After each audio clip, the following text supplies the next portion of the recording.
The key to lasting peace and inner balance is to begin each moment with a clean and undisturbed state of mind, free from expectations, attachments, and preconceived notions.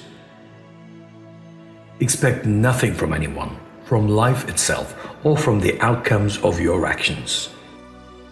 Instead, let every experience unfold as a new and pleasant discovery, untainted by past conditioning.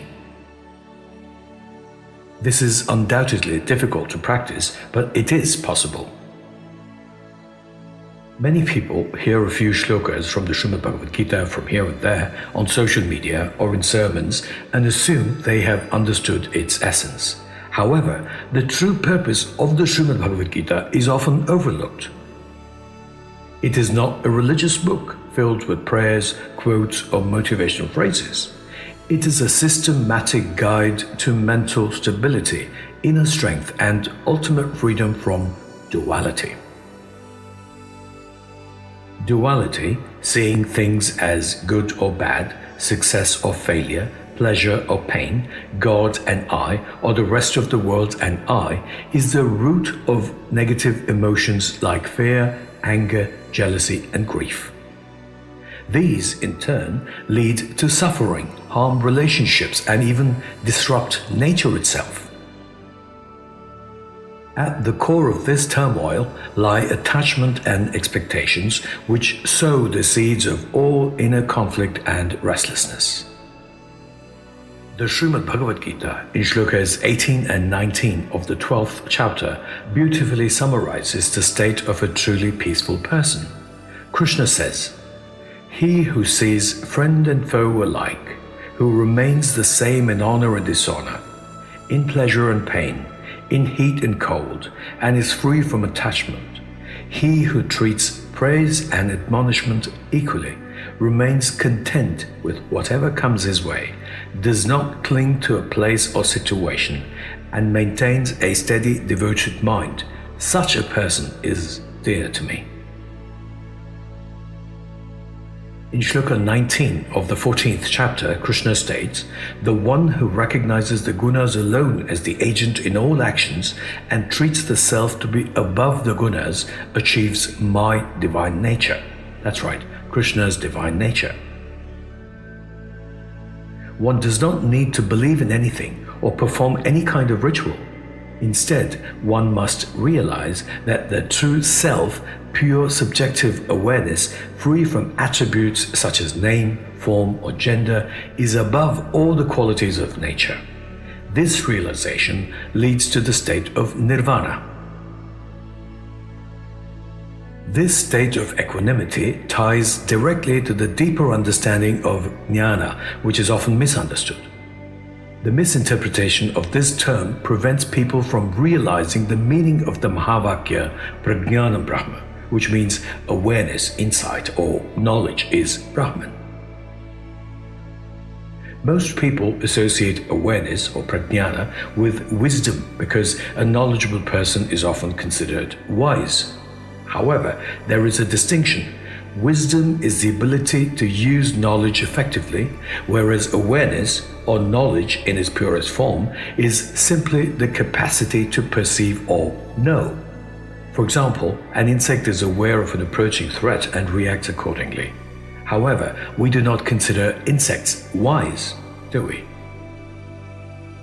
This understanding is crucial because knowledge itself is Brahman. Everything else, every form of knowledge we acquire, is known as adhyarupa, meaning something superimposed onto the fundamental nature of knowledge. The common misconception that moksha can be acquired from an external source or God is absolute nonsense.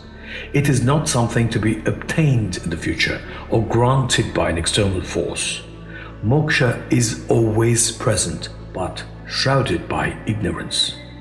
It is not a reward, but a state of mind, a thoughtless, peaceful, and conscious state that must be realized while being alive and not after death. The ultimate state of Brahman or Brahma Nirvana has been clearly explained in the Srimad Bhagavad Gita. Shlokas 70, 71 and 72 of the second chapter. He who remains steady despite the never-ending flow of desires, just as the ocean remains steady despite rivers flowing into it, attains peace. But one who is driven by desires for pleasure cannot achieve peace. A person who has renounced attachment to all sense objects, lives without a sense of ownership, and is free from false pride attains true peace. The final shloka of the second chapter. This is the Brahmi state of Partha, which removes confusion from the mind. This state of mind at the time of death leads to nirvana in the Supreme Brahman. Let go of attachments. Free your mind of all beliefs, prejudices, and opinions which change over time anyway. Release expectations. Understand that moksha or nirvana is not something you receive from someone or attain through action. It is your true nature, your very essence of existence, unfortunately buried under layers of meaningless and irrational beliefs, largely due to people taking analogies literally. There is nothing to believe, only to realize. The self in you is that, the all-pervading Supreme Paramatma, which, due to one's mental limitations, has been reduced to a jivatma or individual soul. You do not have to go looking for it. You are that. I shall end this presentation with a translation of Shloka 7 of the Mandukya Upanishad. The fourth aspect is called Turiya, which is a term derived from the root chatur. Turiya literally means the fourth. It is that which is not conscious of the external world nor of the internal world. It is neither outer nor inner consciousness, and is also neither semi-consciousness nor the consciousness in the sleeping state. The state of Turiya cannot be experienced through the five senses, nor can it be known through comparison, reasoning, or by inferring it from something.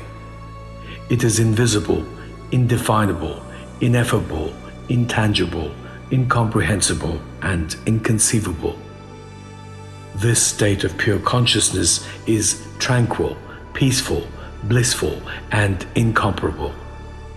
It is the Atman, or the real self, the divinity, or that which needs to be realized. Thank you. Stay blessed. Jai Shri Krishna.